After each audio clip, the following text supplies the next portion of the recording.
देखिए, जहाँ तक इसकी बात है ना कि ये लोग यहाँ रहे फिर पाकिस्तान के कैसे मुखालिफ हो गए, और 20 साल में कोई एक भी वाक़या, कोई धमाका, कोई गोली अफ़गानिस्तान के तालिबान ने नहीं चलाई है, और 20 साल उन्होंने गुजारे यहाँ। मेरा ये ख़्याल है और मेरी जो मालूमात है, अभी भी बहुत बड़ा तबका अफ़गान तालिबान में ऐसा है जो पाकिस्तान को बहुत इज़्ज़त की निगाह से देखता है और ममनून है, एहसानमंद हैं। लेकिन कुछ लोग जिनको बाहर से इमदाद मिल रही है, बाहर से सपोर्ट मिल रही है, और उनको जैसे आज हम यहाँ कहते हैं ना कि पाकिस्तान की इस्टेब्लिशमेंट के बग़ैर कोई भी आगे ताकत में नहीं आ सकता है, तो बैनुल-अक़वामी इस्टेब्लिशमेंट अफ़गानिस्तान में उन अनासिर को, उन ओहदेदारों को जो पाकिस्तान के ख़िलाफ़ उनका जहन है या जो उनके लिए इस्तेमाल हो सकते हैं, तो उनके ज़रिए सारा काम हो रहा है।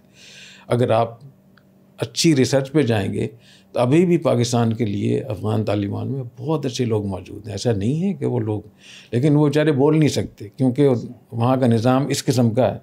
तो एक बात तो ये आपके ज़हन में रहना चाहिए कि वहाँ बहुत सारे अफ़गान ऐसे हैं जो पाकिस्तान को अपना घर समझते हैं, दूसरा घर समझते हैं और पाकिस्तान के हामी हैं और इस बात से नाराज़ हैं। मुझे शख्सी तौर पर पता है, बड़ी सतह के लोग, चाहे वो कंधार में हों, काबुल में हों या जलालाबाद में हों, वो इस बात से बहुत शदीद नाराज़ हैं कि ये क्या हो रहा है। लेकिन वो हमें बताते हैं कि हम मजबूर हैं, लेकिन हमें वो ये भी बताते हैं कि क्या कुछ हो रहा है। और जो कुछ हमें बताते हैं, जो कुछ मुझे मालूमात हैं, अगर वो मैं आपको बता दूं, आप हैरान हो जाएंगे बिल्कुल, कि ये जो हम समझ रहे हैं कि फ़लाँ ग्रुप अफ़गानिस्तान की ज़मीन को इस्तेमाल कर रहा है और फ़लाँ ग्रुप ईरान की ज़मीन को इस्तेमाल कर रहा है, ये उल्टा है। अफ़गानिस्तान इन ग्रुपों को इस्तेमाल कर रहा है, ईरान इन ग्रुपों को इस्तेमाल कर रहा है, ये सब प्रॉक्सी है उनकी सारी। तो ये उल्टा है मसला।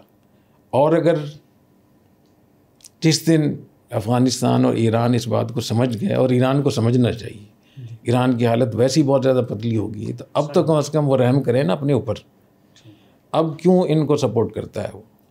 तो इस तरीके से जो अफ़गानिस्तान में आगे जो लोग हैं जो इनको इस्तेमाल कर रहे हैं, तो जिस दिन इन अफ़गानिस्तान और पाकिस्तान ने आपस में इत्तेफाक कर लिया, एक हफ़्ते से ज़्यादा सवाल ही पैदा नहीं हो सकता कि अफ़गानिस्तान से कोई आदमी आ सके। बिल्कुल, मैं पूरी ज़िम्मेदारी के साथ कहता हूँ, अफ़गानिस्तान की जो इमारत इस्लामिया है, उनकी मर्ज़ी के बग़ैर, उनकी इजाज़त के बग़ैर पाकिस्तान में कुछ भी नहीं हो सकता।